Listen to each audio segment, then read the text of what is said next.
रात काफी देर तक वो मकान की छत पर रमा से बातें करता रहा। उसके कॉलेज की बातें, उसके दोस्तों की बातें, उसके मशागल की बातें और सबसे बढ़कर ये कि अपने और उसके मुस्तकबिल की बातें। फिर वो अपने कमरे में आकर लेट गया। वो रात उसने करवटें बदलते ही गुजार दी। रात देर गए उसे नींद आई थी। घर वालों ने भी उसे जगाना मुनासिब न जाना और जब वो बेदार हुआ तो सूरज खासा चढ़ आया था। रमा, आशा और किशोर पढ़ने जा चुके थे। सहाय दोपहर का सौदा सिल्फ लाने चला गया था। उसे बेदार होते देखकर माता जी उसके लिए चाय ले आईं। नहाकर उसकी तबीयत खासी निखर आई थी। नाश्ते से फारिग होने तक सहाय भी आ चुका था और थोड़ी देर बाद दोनों बाप बेटा अपने नए बिजनेस का आगाज करने के लिए घर से रवाना हो रहे थे। उन्हें आज ही रजिस्ट्रेशन के लिए दरख्वास्त दाखिल करनी थी। रजिस्ट्रेशन का मसला उसने चुटकी बजाते ही हल कर लिया। सहाय ने तो उसे सिर्फ फार्म भर कर दिया था। उसके साथ उस फौजी दफ्तर तक गया था जहां उन्हें दरख्वास्त जमा करवानी थी। यहाँ उसके धर्म पुत्र अरुण कुमार ने जाने कैसे उस चपरासी को ताड़ लिया था जो बड़े साहब के दफ्तर के बाहर पहरे पर खड़ा था। एक कोने में ले जाकर अरुण कुमार ने उससे कुछ बातें की और फिर दोनों हंसते हुए एक दूसरे से जुदा हो गए। सहाय घर आना चाहता था। दोपहर खासी हो चली थी और उसे बाजार का खाना खाने की आदत नहीं थी। वो तो नौकरी करने के दिनों में भी दोपहर का खाना घर से ले जाया करता था। घर चले अब, उन्होंने खान की तरफ देखकर कहा। नहीं बाबूजी, क्षमा कीजिए, अभी आपको थोड़ा सा इंतजार करना होगा। 10 मिनट बाद हमारा एक दोस्त आएगा, उसके साथ हम इकट्ठे ही किसी होटल में बैठकर खाना खाएंगे। अरुण कुमार ने बड़े माजरती लहजे में कहा। जैसी तुम्हारी इच्छा। बाबूजी अपने होनहार पुत्र की किसी बात की मुखालफत नहीं कर सकते थे। दोनों दफ्तर की इंतजारगाह के कोने में बैठ रहे। वाकई पूरे 10 मिनट बाद उन्होंने चपरासी को उस तरफ आते देखा। वो इन्हें इशारा करता हुआ आगे निकल गया। थोड़ी देर बाद तीनों एक होटल के कैबिन में बैठे खाना खा रहे थे। सहाय और खान ने तो विष्णु खाना खाया था, जबकि चपरासी रलिया राम ने अपने लिए मीट की डबल प्लेट तलब की थी।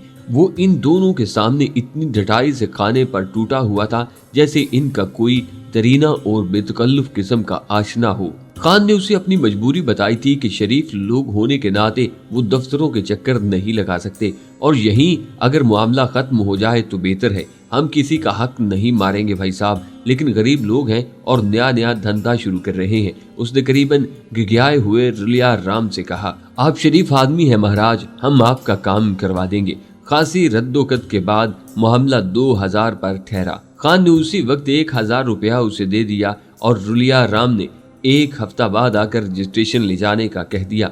कमाल है भाई, तुमने तो नामुमकिन को मुमकिन बना दिया। होटल से बाहर निकलते ही सहाय ने बेख्तियार उसे दाद दी। अभी आपने देखा ही क्या है बाबूजी, उसने दिल ही दिल में कहा, लेकिन जुबान से कुछ न बोला, सिर्फ आपकी दुआओं का सदका कहकर खामोश हो रहा।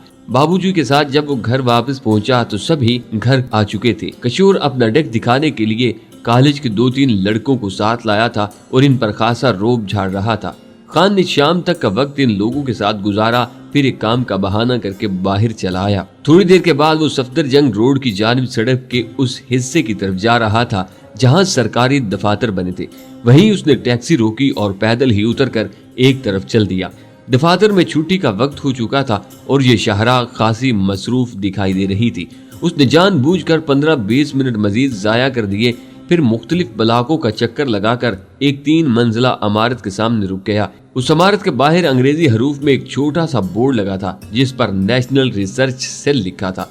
इस रिसर्च सेल में क्या गुल खिलाया जा रहा था उसकी कुछ खबर तो खान के मुल्क को थी, लेकिन हाल ही में इस सेल से मुतल्लिक कुछ तशवीशनाक इतलात मिली थी। अगले रोज भारतीय इंटेलिजेंस एजेंसियों के सरबराहान की एक खसूसी खुफिया मीटिंग मुनक्कद हो रही थी और उसे इसी मीटिंग में होने वाली कार्रवाई की रिपोर्ट हासिल करना थी। यहाँ आकर उसके लिए ये इतला एक तरह से नई थी कि भारतीय इंटेलिजेंस एजेंसियों के बाज अहम नोयत के दफातर कवर नामों से काम कर रहे हैं। ये नेशनल रिसर्च सेल भी उसी कमाश का एक इदारा था। जब उसे यकीन हो गया कि आला अफसरान अब अपने अपने घरों को सुधार चुके हैं तो वो भी अपना ब्रीफ के संभालता अंदर दाखिल हो गया।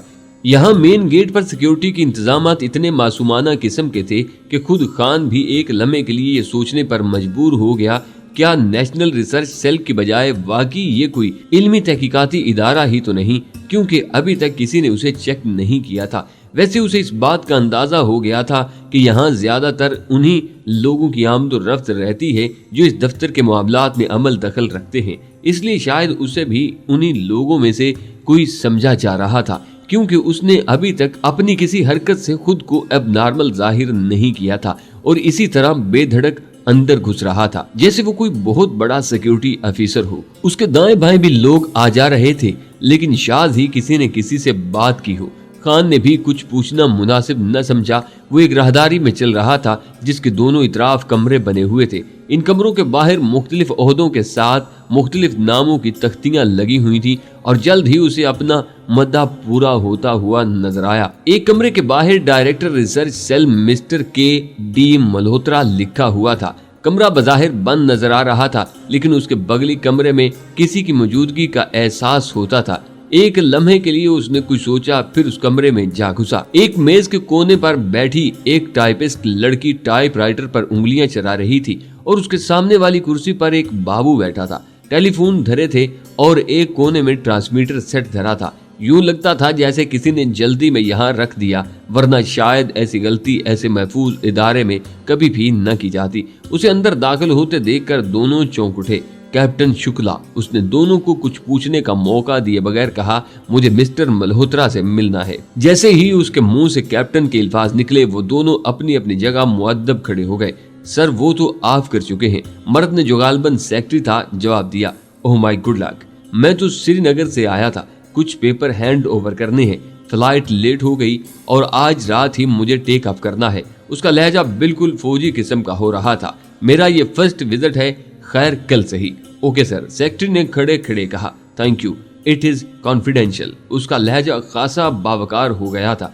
फिर जैसे ही वो वापसी के लिए घूमा, लड़की और मर्द दोनों के हाथ सल्यूट के लिए उठ गए, जिससे खान ने अंदाजा लगा लिया कि इन दोनों गधों का ताल्लुक भी आर्मी ही से है। उसी तरह बावकार चाल चलता वो बाहर निकल आया। ये मरहला इतनी आसानी से तय हो जाएगा उसने तो सोचा भी नहीं था। इमारत में मौजूद लोगों से बिल्कुल लापरवाह चलता हुआ वो बाहर निकल आया। बाहर सड़क पर लोगों की आमदोरफ्त कुछ मान पड़ गई थी। खान चाहता तो इस दफ्तर के बिल्कुल सामने से सवारी पकड़ सकता था, लेकिन उसने जानबूझकर इससे एहतजाज बरता और पैदल ही सड़क के किनारे बनी फुटपाथ पर चलने लगा। जल्द ही उसकी मेहनत रास आ गई और उसने वो आदमी नोट कर लिया जो काफी देर से उससे चिपका हुआ था। एक मुस्कुराहट खान के होंठों पर फैलती चली गई। रिसर्च सेंटर के लोग खासे मोहतात वाक़या हुए थे। अब वो इस नतीजे पर पहुंच गया था, तहक्कुब करने वाला उससे बमुश्किल 10-12 गज दूर था और दोनों के दरमियान कुछ और लोग भी पैदल चल रहे थे। चलते चलते अचानक ही उसने ऐसी हरकत की कि ताक्कुब में आने वाला भुखला कर रह गया। खान सड़क के किनारे बने एक छोटे से बुक स्टॉल पर यकलख्त खड़ा हो गया।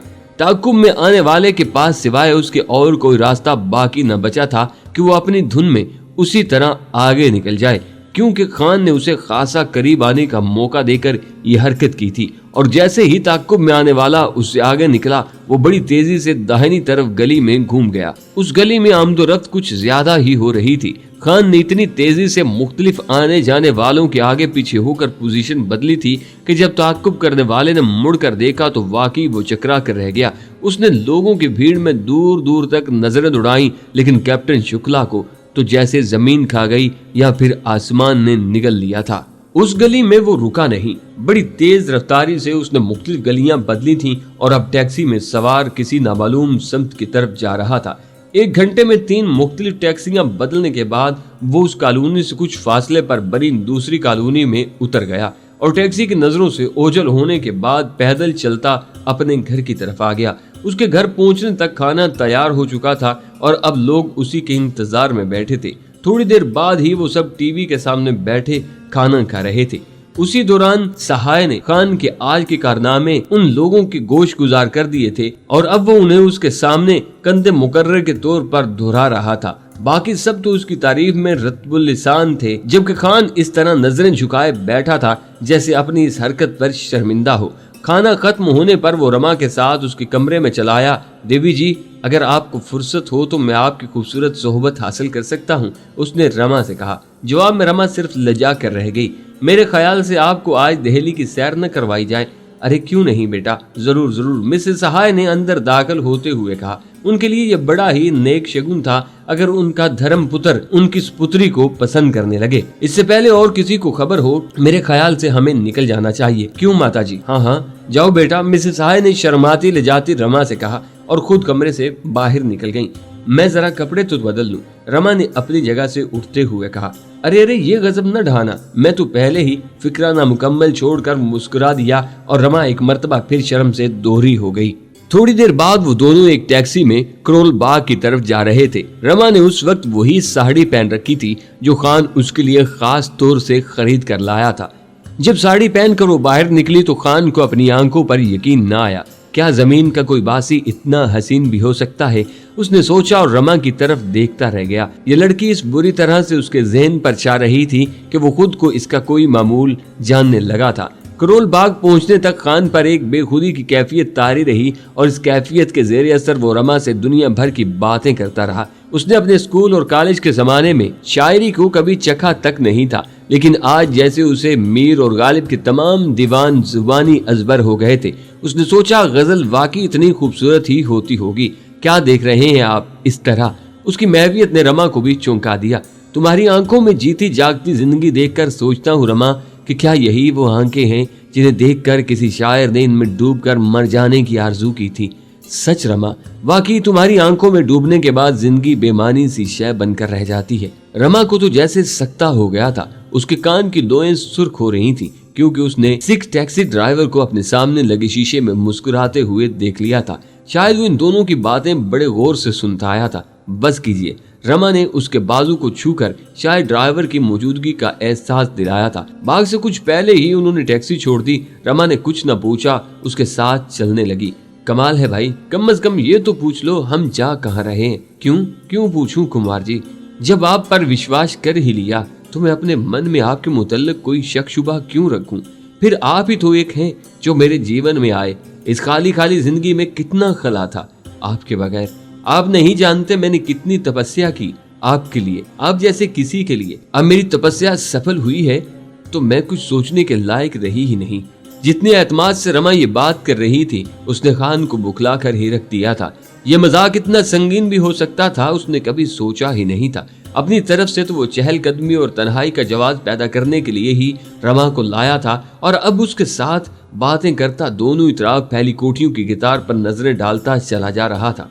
दोनों बाग के एक तारीख कोने में घंटों बैठे बातें करते रहे। रात खासी गहरी हो चली थी जब वो घर वापस पहुंचे। उस रात काफी देर तक वो जागता रहा। इस मुल्क में थोड़े दिन गुजारने के बाद ही उसे अपनी कमजोरियों का शिद्दत से एहसास होने लगा था। उसने महसूस किया था कि इन लोगों में एक दूसरे के खिलाफ इतनी नफरत पाई जाती है कि पंजाबी हिंदी को और हिंदी गुजराती को बर्दाश्त नहीं करता, लेकिन मुस्लिम दुश्मनी में सब एक दूसरे से बढ़ चढ़ कर थे। मुसलमानों के खिलाफ भारत के हर सूबे में नफरत पाई जाती थी। पाकिस्तान का ये लोग रोए जमीन पर वजूद भी बर्दाश्त करने के लिए तैयार नहीं थी। इन हालात में उसकी जिम्मेदारियां कुछ और बढ़ गई थी। उसे बताया गया था कि मिस्टर मल्होत्रा की आदत थी कि वो दिन को होने वाली किसी भी मीटिंग के कागजात का मामला हमेशा रात को अपने घर ले जाकर काम किया करता था। इसका घर भी एक तरह से इंटेलिजेंस का खुफिया दफ्तर था। इस मामले में भारतीय यूरोप की तलकीद कर रहे थे और मासूमियत की आड़ में ही ज्यादातर काम किया जा रहा था।